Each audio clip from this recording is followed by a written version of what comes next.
Hey folks, this is Rhykker, and testing for Diablo 3 Season 27 is right around the corner. We got today a preview blog showing what to expect from the PTR when it lands next week with the Season 27 theme, as well as significant balance changes that should completely shake up the meta. Furthermore, this is a season of power creep. The season theme will introduce a significant amount of power for us. I know we've basically gotten accustomed to it, such that now when we don't have a season with power creep and we're weaker than we were the previous season, it seems to feel bad for a lot of people. So power creep is back, and we're gonna now dive into analyzing these notes. So the PTR will last 16 days. It's gonna start on July 12th. That's this coming Tuesday. A little bit unusual, normally it starts on Thursdays. And the class and balance changes this season revolve around Crusader, Necro, Wizard, and Monk, but every class is getting something that's going to affect them via the season theme, which is interesting. It is Angelic crucibles. Season 27 introduces a new type of consumable item, like a Ramalani's gift, called Angelic crucibles. These items can be used to sanctify any equipable legendary item. Sanctifying an item reforges it, so that rerolls its properties, to have perfect ancient level stats on all affixes, while also preserving the item's legendary power. In addition, this process adds one of 3 new powers unique to each class. So we're getting a reforge. We know what a reforge does. A reforge completely re-rolls the attributes on the item, but those new randomized affixes will all be maxed, like it were a primal. And then depending on your class, you will also get one of 3 powers. The one of 3 powers is actually a bit reminiscent of the soul shards from a couple seasons back. So it's looking like there is some RNG here. You're gonna farm up these crucibles, you're gonna re-roll an item and hope that that gives you the ideal stats. Because of that, you'll likely want to do it on an item that is less important to have all the right stats on, which would generally mean something like boots, pants, chest, not something that carries big damage stats that if you're not equipping them, either damage or cooldown, it could severely cripple your build. So these Angelic Crucibles are only here for the season. They're gonna disappear after that, so it's not permanent power creep. They can drop anywhere in Sanctuary once you are level 70. You can obtain as many sanctified items as you like, but you can only equip one at a time. Now this is interesting because taken all together now, these items are seeming very similar to the original Diablo 4 mythic items. These aren't in the game anymore in Diablo 4. They were replaced with uniques, but initially, mythic items were the highest tier of item. You can only equip one of them at a time, and they rolled with an additional legendary property. Sounds very similar to this.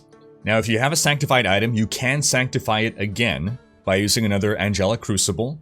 That doesn't mean it's going to stack, it just means it's going to re-roll it completely, because no stats are preserved when sanctifying an item. Also, crafted items cannot be sanctified, and follower items as well cannot be sanctified. So what are these sanctified legendary powers? Well, for the Barbarian, Whirlwind pulls in and holds all enemies within 25 yards. Now remember, for your class, you will only have one of the 3 powers. You can only have one sanctified item, therefore you will pick which of the 3 benefits your build.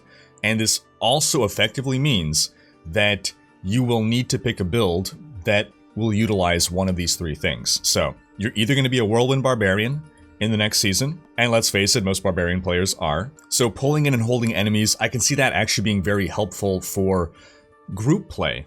Support barbs that go out and they effectively lead the charge in Greater Rift pushing. Now they're also going to be much more easily pulling enemies in. For solo play, it's also good, but not as effective, I think, as it will be in group play. Then Hammer of the Ancients hits in all directions around the Barbarian, instead of just in that area in front of you. Every 7th cast of Hammer of the Ancients unleashes a powerful shockwave. So the omnidirectional Hoda, it's an improvement. It's not insane, but how much of a powerful shockwave is this 7th cast? Because there are Hoda builds that hit ridiculously fast. And so if you are able to hit that 7th hammer very, very frequently, and it is dealing big damage, this could be, right off the bat, this seems like it has the potential to be the better solo option than the Whirlwind one. Currently, Whirlwind and Legacy of Dreams Hoda builds are about A tier, so maybe this is going to rocket Hoda into S tier.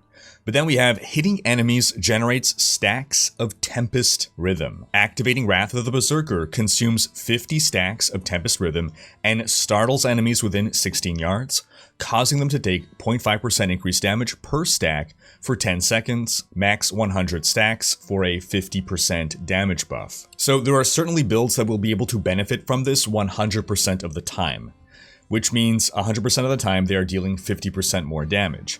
That sounds great, but that's only a GR difference of about 2. If it were 1% and thus doubling your damage, then that'd probably be enough to bring you from one tier to another tier. Onto the Crusader.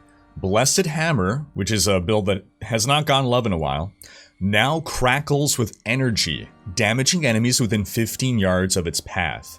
All runes but Dominion now throw the hammer in a direct path in front of the Crusader. So this is a total change to the Blessed Hammer build. Without knowing numbers here, how much does this crackling energy deal in damage? Or is it just spreading the damage that it already has into a wider path? It's difficult to judge how this is going to change a Blessed Hammer, but the Blessed Hammer build, currently a B tier build, it's going to certainly play differently now, it seems, but we'll see if it's a sufficient buff to actually allow the build to make it into the meta. Second power, every 2 seconds, call down Fists of the Heavens on a random nearby enemy. That doesn't seem that great. 2 seconds is a long time, and Fists of the Heavens isn't one of the heavy hitters to really bring appreciable more damage here. So I'm wondering, is there some, perhaps, utility case that I'm not thinking of right now? Because Heaven's Fury is the big heavy hitting power for the Crusader. Fist of the Heavens is used maybe in speed builds, but 2 seconds is too slow for a speed build. Actually, on further reflection, what this does, in fact, is allow the Crusader to not have to equip Fist of the Heavens. So it frees up a skill slot. The Aegis of Valor set requires that you attack with Fist of the Heavens every few seconds. The question is, though, what do we fill that slot with? And is it going to be impactful enough to translate into an appreciable increase in power? Then the last one, after casting Falling Sword, you descend from the sky with 2 archangels that wield immense holy skills and benefit from your holy damage skill modifiers. We have no way of judging the power of this. What are these immense holy skills? They benefit from your holy damage skill modifiers, which is interesting, which means you will want to stack holy damage. Now, the Blessed Hammer build is the build that uses Falling Sword. So are we getting 2 different options to buff Blessed Hammer? I'm trying to think of other usage cases where you can work Falling Sword into your build. But no, it's gonna be the Seeker of the Light set because that actually buffs the damage of Falling Sword. Although in theory, I mean, if the Archangel damage is not buffed, it depends on whether the Archangels are considered part of Falling Sword and therefore their damage is also buffed by Falling Sword. It feels like they won't be, in which case, in theory, you can work Falling Sword into any build. But you're still going to want to use the Seeker of Light because the 2-piece bonus of Seeker of Light basically gives you no cooldown on Falling Sword, or heavily reduces it. So this still feels like the best usage case is with the Blessed Hammer build. But it's either going to be all of your damage is now coming from the Archangels, or they are not dealing any appreciable damage. It's difficult to find a middle ground. On to Demon Hunters. Strafe now casts the last non-channeled hatred spending ability casted. Now, currently the main Strafe set is the GOD set, but that does not buff hatred spending skills, only generators. I wonder if we're gonna want to see here some form of combination between 4-piece GOD and maybe 6-piece Unhallowed Essence. 6-piece Unhallowed Essence boosts multi-shot damage by a whole lot. 4-piece GOD gives us a whole lot of damage reduction and move speed while strafing. So imagine a speed build where you are zipping along with the speed of GOD while auto-casting multi-shot everywhere. That sounds like a lot of fun. Alright, the second one, Casting Vengeance, so we're looking at Natalia builds, unleashes a barrage of rockets that deal damage equal to a percentage of an enemy's current hit points. Uh-oh.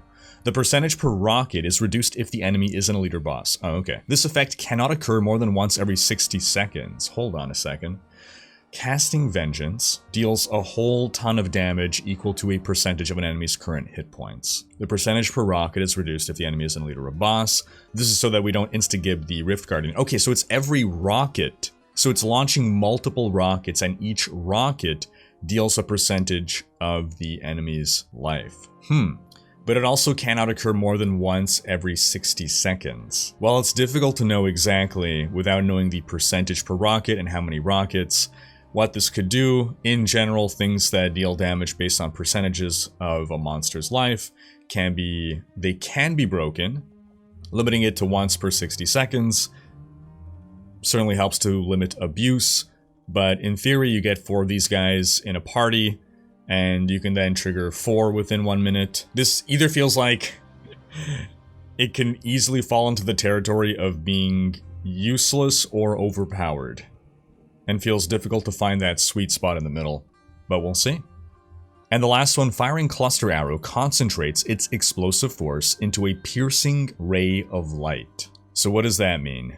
It's concentrated, so is it going to be dealing more damage? Is this sacrificing area for a single target DPS? Is this giving us a potential single target cluster arrow and thus Marauder build? Currently for Marauder you got 2 flavors. You got multi-shot and cluster arrow. They're both very well balanced. There's not a huge difference between the two. You can argue that multi-shot's better for speed content, but for pushing they're pretty close in parity. So is it that they want to distinguish cluster arrow now as the Rift Guardian killer, the single target DPS one? We'll have to see. For the monk, casting Wave of Light now summons a bell at the target location that deals damage when the caster attacks the bell. Up to 7 bells can be active at one time. So instead of needing to spam the bells, you can cast 1 bell and then you can be attacking it with just your basic attack. This removes all resource issues out of this build. Typically, when I say this build, Wave of Light builds were all about spamming the bells down as quickly as possible. That tends to be a resource hog.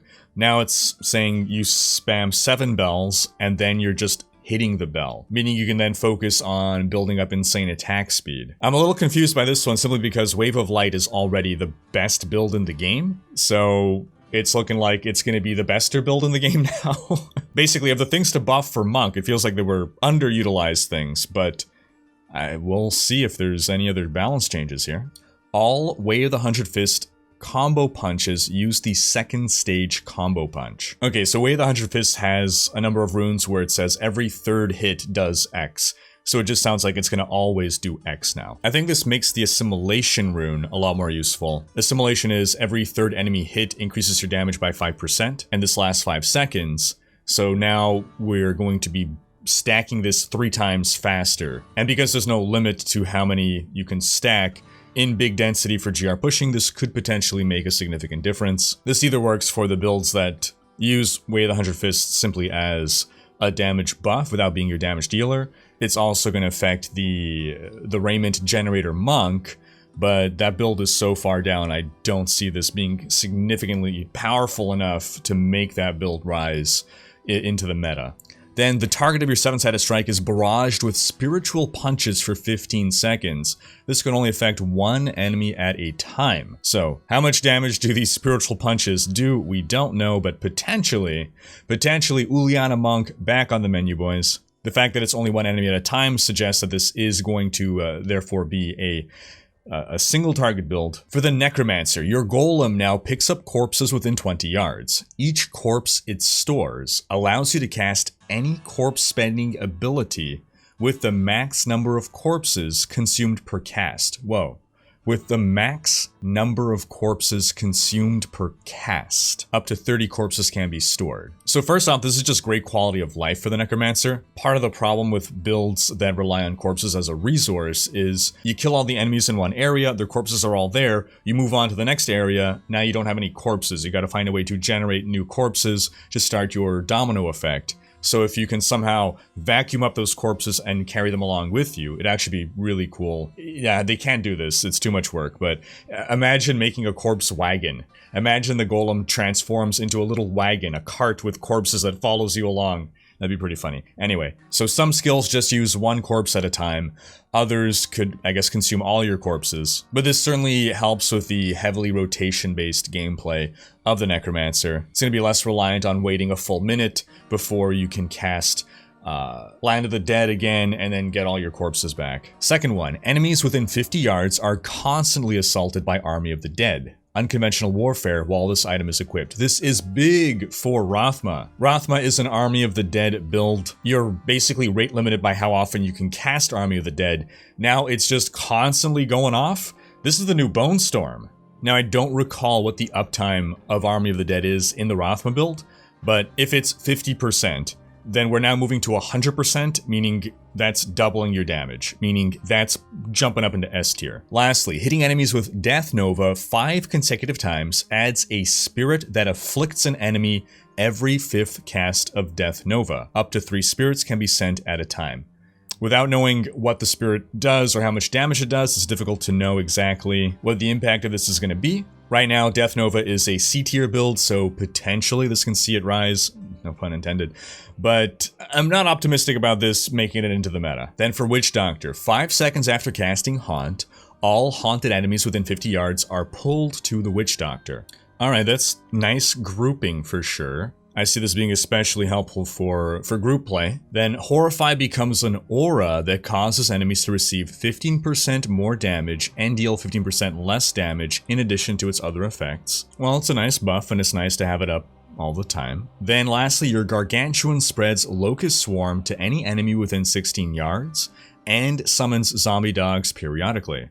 Zombie dogs now gain every rune when summoned. Getting that free spread of Locust Swarm is really good. That frees up a skill slot, instantly triggers a Ring of Emptiness. This can benefit a number of builds. The zombie dogs gaining the effect of every rune when summoned and being summoned periodically. I don't see this being meta changing. I don't see zombie dogs becoming the new meta build, but we'll see. Onto Wizard. Casting Storm Armor sends a power thunderbolt from the skies that instantly kills a random enemy within 30 yards. Bosses are not killed, but take significant damage. This effect cannot occur more than once every 60 seconds. So, similar to what the Demon Hunter issue there was, what happens when you have a party of 4 of these GR pushing against a Rift Guardian? That's going to be 4 significant damage hits against a Rift Guardian. Or alternatively, again, anytime we have these effects that deal damage that either scale off the bosses, scale off a monster's health, or otherwise deal a tremendous amount of damage, there are other effects in this game that allow you to spread damage around. So for instance, the Demon Hunter has the Marked for Death skill with the Grim Reaper rune that makes 15% of the damage dealt to one enemy be spread around to all other enemies within 15 yards. So to instantly kill a random enemy within 30 yards, how much damage is being dealt? Sometimes that's done by the devs just insert do 80 quintillion infinity damage. And so 15% of that is enough to kill anything else. So again, there's always some broken stuff that tends to emerge when things like these hit the PTR. They are generally fixed or balanced before they make it to live, but I'm expecting some silly shenanigans when PTR goes live. Then, Arcane Orb now periodically spawns up to 4 orbiting charges that will generate an additional orb when cast. All charges from the Arcane Orbit rune now detonate at the same time. Okay, so I think this is saying when you cast your Arcane Orb, it'll cast 2, so long as you have charges orbiting around you. So in theory, this means we're doubling the damage of Arcane Orb builds, which could be enough to get Legacy of Dreams Frozen Orb up into S tier. This might also see the return of the Arcane Orbit Arcane Orb build from a long time ago. And then Magic Missile fires 20 missiles and gains the effect of the Seeker rune. Okay, so any build that would be using... Okay, so Magic Missile is dealing 20 times the damage it used to deal. Is there any generator? Maybe we'll see a generator wizard build emerge now. I don't believe there's any build we cover on the tier list that uses Magic Missile as a damage dealer, but 20 times is a significant enough buff that maybe we'll see some generator wizard build emerge. Developers notes, with the Lords of Hell season, we explored what Nephilim would do if they possessed the powers of hell. This season, we invite players to witness what Nephilim can accomplish with the powers of heaven. Our goal with the 21 unique class powers was to introduce changes to skills that can redefine the way you play a build or set. We're excited to see how players will harness the powers of heaven in Season 27. Wait a minute, hold on a second. Is this gonna make Firebird completely OP? Oh no. What are they? Hold on a second. Is this gonna work with the Wizard's Firebird set? Oh my goodness, what are they doing? It does. So, unless I'm getting this wrong, the Firebird, that set mechanic revolves around applying an ignite effect on enemies. So you gotta set them up, you're hitting them with Disintegrate to get them burning, let's say. And then with the 6-piece bonus, anytime you hit an enemy that is under this ignite effect, which is relatively easy to apply, if you hit them with a non-channeling fire skill, like the Fire Rune of Magic Missile, you will deal ignite damage multiplied by your combustion stacks. So now we're getting 20 hits of 6-piece Firebird damage per cast of Magic Missile? This would rocket Firebird Wizard into triple S tier. There must be something I'm missing here or forgetting or overlooking because this would be absurd. Okay, the only way that this would make sense then is if only one of the 20 missiles will trigger the 6-piece bonus of Firebird, which is a possibility. Alright, onto some general updates. Adventure mode is now unlocked for everyone by default. Uber Boss realms now automatically close after 60 seconds, so you don't have to remake the game. The experience rewarded upon completion of an Echoing Nightmare has been reduced by 83%. So we're keeping Echoing Nightmares. They are being significantly nerfed for acquiring XP. Dev notes, with Echoing Nightmares transitioning from a seasonal theme to a permanent feature moving forward, we felt it was necessary to dial back the experience rewards to avoid players feeling obligated to maximize their time spent inside the activity.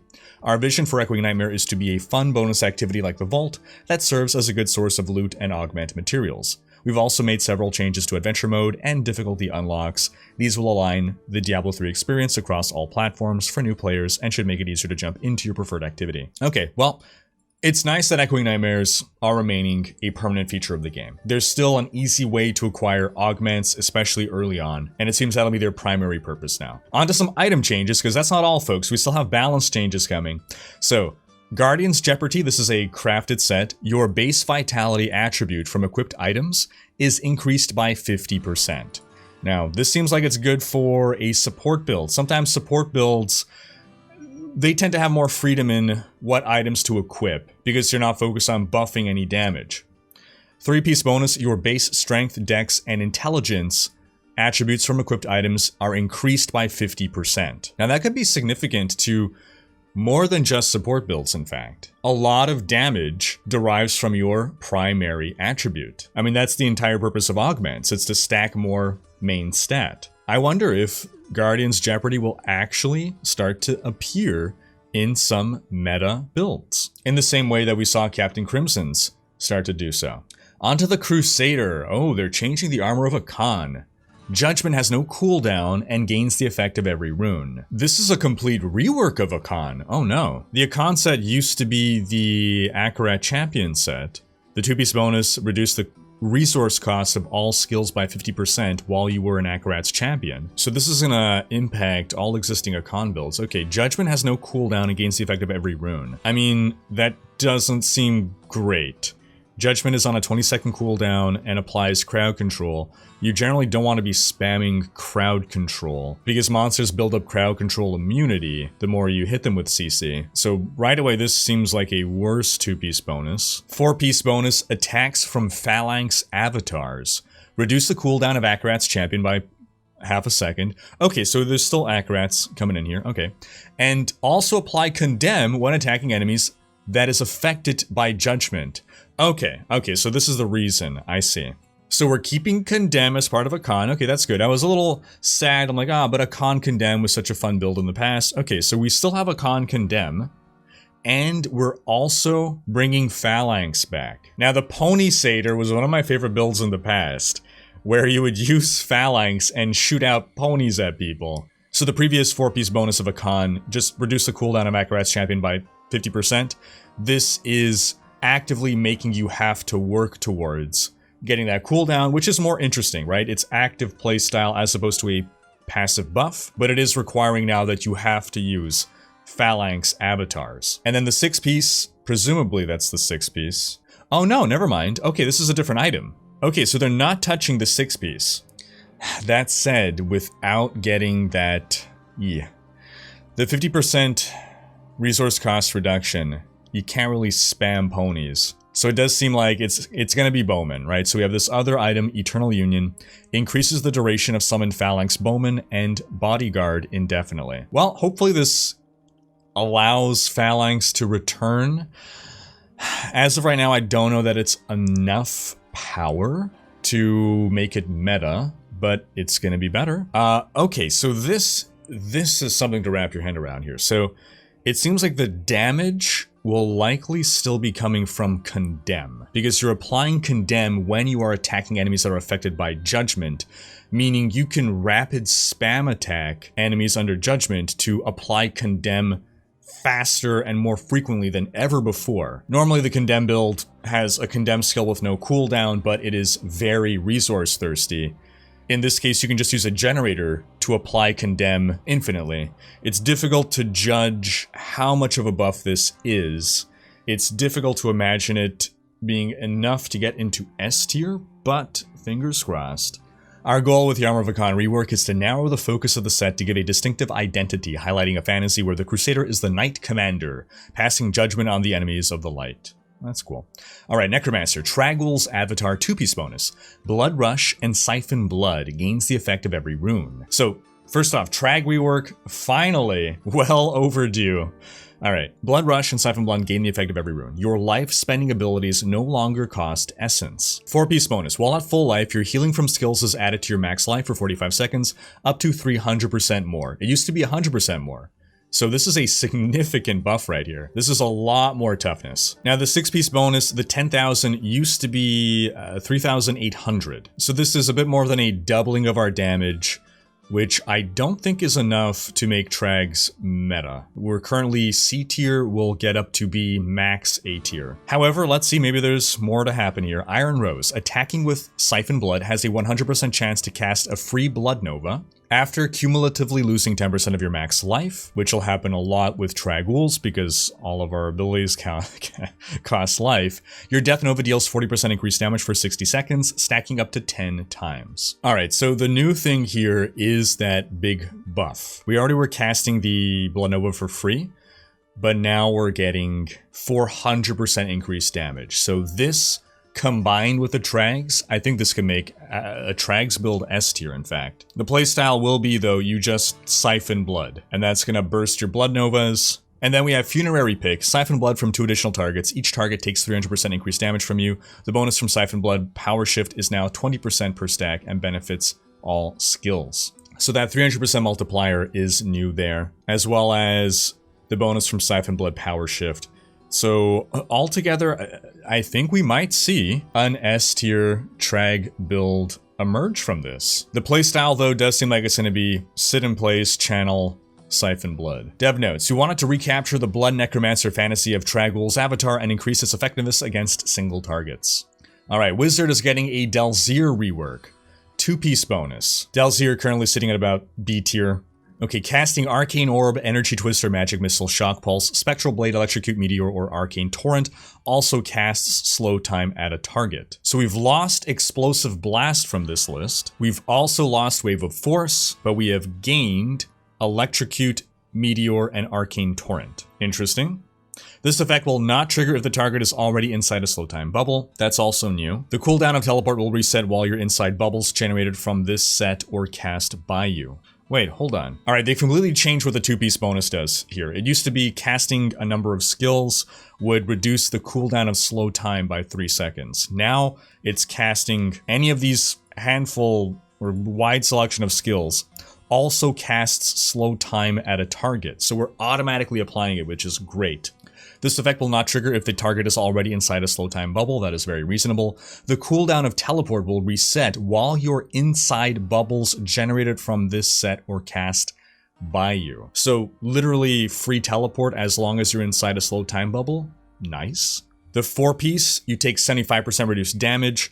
So this is a buff. It used to be 60%. So we're getting more toughness now.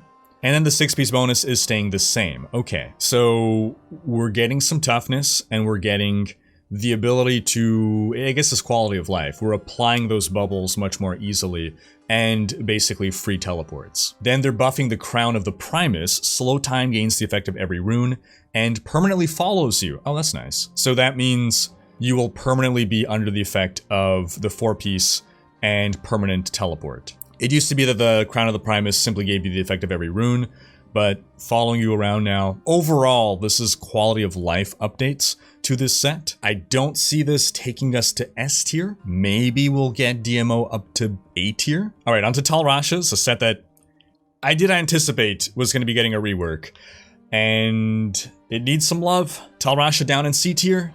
Damaging enemies with arcane, cold, fire, or lightning will grant immunity to that element and cause a meteor of the same damage type to fall from the sky. The same meteor cannot happen twice in a row. Well, that is significantly different. So it used to be that damaging enemies with blah blah blah blah blah would make a meteor fall from the sky, 8-second cooldown per element type. So now we don't have a cooldown anymore. You can rotate just between 2 elements instead of all 4 elements, and we get immunity to that element. The 4-piece bonus is getting buffed. The resistance buff goes from 25% to 50%. And 6-piece is not changing. Interesting. Huh, okay. Well, we'll see what the Smoldering Core does in that case. Lesser enemies are now lured to your meteor impact areas.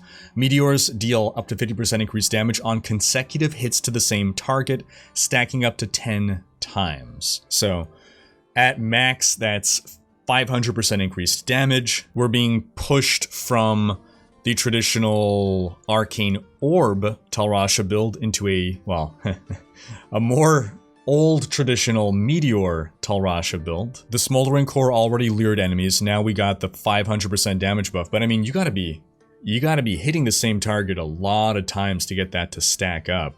Even at 500%, I don't think this is enough to make Tal Rasha meta. So this feels like it'll certainly bring a Meteor Tal Rasha build up into viability.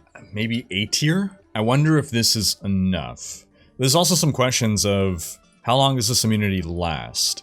I think what makes sense is it would cycle through the immunity, now that you can stack the immunities. So when I'm attacking with lightning, I'm immune to lightning. Then when I attack with fire, I'm no longer immune to lightning, I am now immune to fire. But we'll have to see how it works. Dev notes, DMO has been feeling weak, clunky, and isn't meeting the desired gameplay flow, so we've streamlined the playstyle to make it more engaging, allowing wizards to feel like masters of time. The core of Tal Rasha's elements has changed over time, so we're revisiting it to reintroduce a playstyle that utilizes Meteor. I used to like that Meteor Tal build. For the monk, Inna, 6-piece bonus. Wait, Inna. Okay, this must be a nerf. There's no way this is a buff. Gain the passive abilities of the 5 runed mystic allies at all times. Attacking enemies creates your chosen mystic ally that lasts 15 seconds up to 10 mystic allies. The damage of your mystic allies is increased by 900% for each mystic ally you have out. So that's a drop from 3,000 to 900. A nerf was warranted. That is a very big one. So it's now going to do roughly 1/3 of the damage it used to do. Now, is that enough to drop it down into A tier? Possibly. Wave of Light, though, is going to continue to reign supreme in S tier. Interesting. Now, it's possible that Mystic Ally will still be very good. We'll see exactly what the fallout is. I wouldn't say rip Mystic Ally just yet, just because it was so powerful that even with this nerf, it might still be really good. We'll see as we get to test in the PTR. All right, then we got a couple little bug fixes here, but that about wraps it up. So this is a really big season, not just because of the season theme, but the balance changes. So this is the nice combination of 2 things going on. I think overall, this has the potential to be a very successful season. It has something big and sexy that always needs to attract people. So it's the sexy power creep coming in the form of these new cool powers on legendary items, plus reworks, shake up to the meta. I think we're expecting to see some significant changes to what the top builds are. The tier list should look very different, fingers crossed, going into next season. We're seeing underutilized sets, reworked, buffed, and again, this is just wave 1 of the changes, folks. Things are not final. This is before we even get to testing, so people are gonna blast on PTR, they're gonna test, they're gonna give feedback to the devs are gonna collect their own feedback, and we'll likely see further changes as well. But I turn the question to you folks, how do you feel about these patch notes for Season 27? sound off in the comments, because that is going to wrap up this video. Thanks for watching. Special thanks to my Twitch, Patreon, and YouTube supporters for making these videos possible. If you like what you saw on this channel and want to support the creation of more content, you can consider pledging on YouTube or Patreon and unlocking behind-the-scenes content, monthly virtual hangouts, and more. If you enjoyed this video, please share it, check out these other videos, and subscribe to join Rhykker's Raiders for more Diablo content.